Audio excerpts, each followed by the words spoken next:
Hi guys, today I want to take a look at Anselm's ontological argument. I'm going to look at this argument, evaluate it, and give an honest evaluation of it, and then look at some of the implications it might have in Christian apologetics. This argument was first proposed by Anselm of Canterbury. Now, Anselm was a 11th century bishop, and he was very prolific in his writings. He was one of the fathers of a school of philosophy called scholasticism that pervaded much of the Middle Ages before the Renaissance era, and he is considered one of the most intellectual writers in the Middle Ages, between Thomas Aquinas and Augustine before him, and his work was very voluminous. He wanted to approach the Christian faith with reason and logic rather than the mystical approaches that others before him have, and because of this, his work is still regarded as some of the most scholastic and some of the most interesting work in Christian thought today.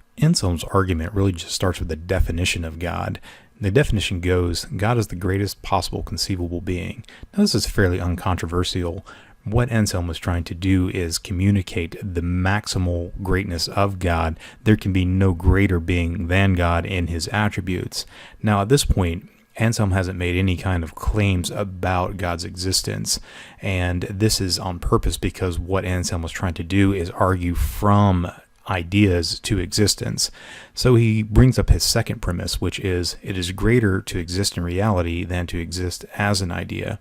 Now, Anselm's thinking here is that in order to be greatest, then something must actually exist. And so he's supposing that just merely an idea is not sufficient to be greatest. He supposes that it's actually greater to exist and be an idea, and that is greater than just merely being an idea. So from this, he says, in order for God to be the greatest possible conceivable being, God must exist. So he's going from God as an idea to God being an actual existing being, because in order to be greatest, he must actually exist. So this argument is a fairly interesting argument because it does make some claims about reality merely based on the definition and attributes of who God is. Before we can really give a good evaluation of Anselm's argument, there's really some definitions that we need to look at, and the first one is a priori. Now, a priori simply means knowledge or justification independent of experience. In other words, this is just merely the content of one's mind. So everything that's floating around in your head would be a priori knowledge, or reason that's floating around in your head would be a priori knowledge. So if you can think about 2 + 2 = 4, that requires no justification based on experience. It's just a proposition based on numbers that results in a sum, and that is purely a priori before you experience anything from the outside world. So the main thing to think about here is that you're not receiving information from experience, that is empirical information through your senses. Rather, it's just what's going on inside of your mind. The second definition is a posteriori, which is the opposite of a priori. It's knowledge or justification that depends on experience. So what you can think about here is your mind, and then you have a lot of input from the outside. So this would be something that is gathered from your senses. So the fact that you know the sky is blue is based on the fact that you look up and you see the sky, and the sky is of the shade blue.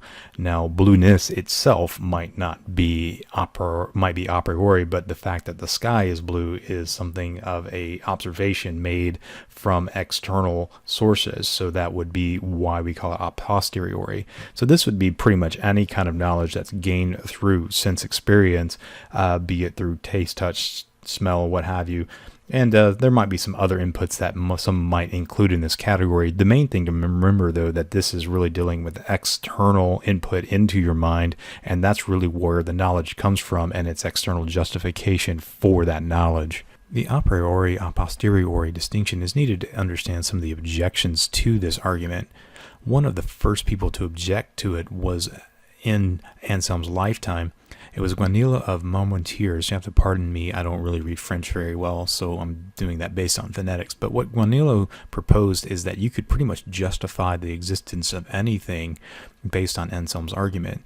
So what he says is that it's conceivable that there is a perfect island that exists, the greatest possible conceivable island. And because of that conception of the island, because it's greater for that island to exist in reality than merely as an idea, that island must actually exist. So really what he's doing is just parodying Anselm's argument to show that you can really justify the existence of any greatest possible conceivable anything for that matter. And this objection was met by Anselm, and he really worked against Guanillo and said, really the argument that he's proposing only applies to God because God is the greatest possible conceivable being, and really there's nothing else that can really be maximal in that respect.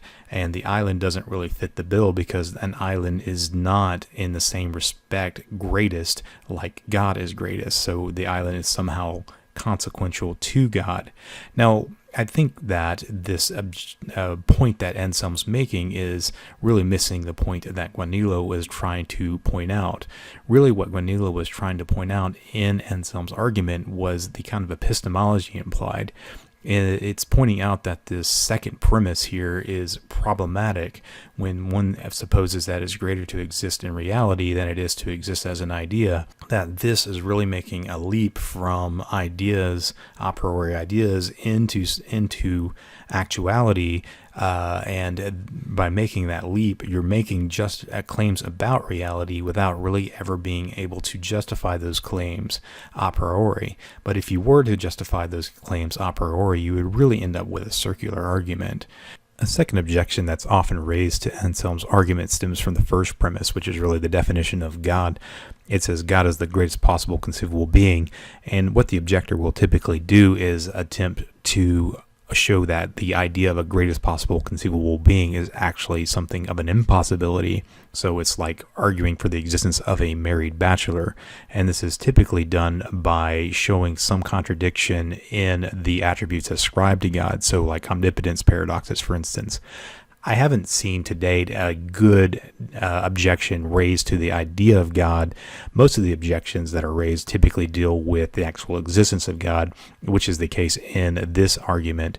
It's when dealing with the second premise. So on the grounds that one can't really make a argument from a priori to a posteriori and without good justification makes this argument, in my estimation, on shaky ground because the epistemology it employs is kind of dubious. And for that reason, I think that Anselm's argument is nothing really more than just kind of a good use and logic tricks, but as itself, in and of itself, is really not a good argument for the existence of God because of the second premise. One could easily argue that it's greater to not exist in reality than it is to exist as an idea, depending on one's metaphysical presuppositions. A Buddhist, for instance, would not consider existence to be a great-making property. Rather, that's not something to desire for. Rather, it's something to shed, and in that case, cease to exist in many respects. So the Buddhist could argue that that second premise is false on the same grounds that one argues that it's true a priori, and the question then is who's right. At the end of the day, I don't really think you can do that a priori. You really need a posteriori justification to make that judgment, and as far as that goes, it's really kind of undoes Anselm's argument. However, I don't think that Anselm's argument is without value. I think there's a lot of things that this argument really brings into the forefront that we can talk about, and that is what is the nature of a priori knowledge versus a posteriori knowledge, and are there things that I can know a priori, and are there things I can't know a priori, and what are the implications that these have on thought and justification and knowledge, and how these can help shape the conversation when we start talking about the existence of God. Well, thanks for watching. Next time we're going to look at a different version of the ontological argument. It's the one that's been making its rounds in modern thought. It's the modal version of the ontological argument. I'm going to do an assessment of that one too, and then look at it from a critical angle as a Christian, and to see where it goes and what implications it has on Christian thought as well. So until next time, thanks for watching. If you like this content, please consider subscribing to this channel by clicking on the subscribe button and then clicking on the bell icon to receive notifications when new content becomes available. You can also follow us on Twitter @AbideDevo. And as always, thank you for watching.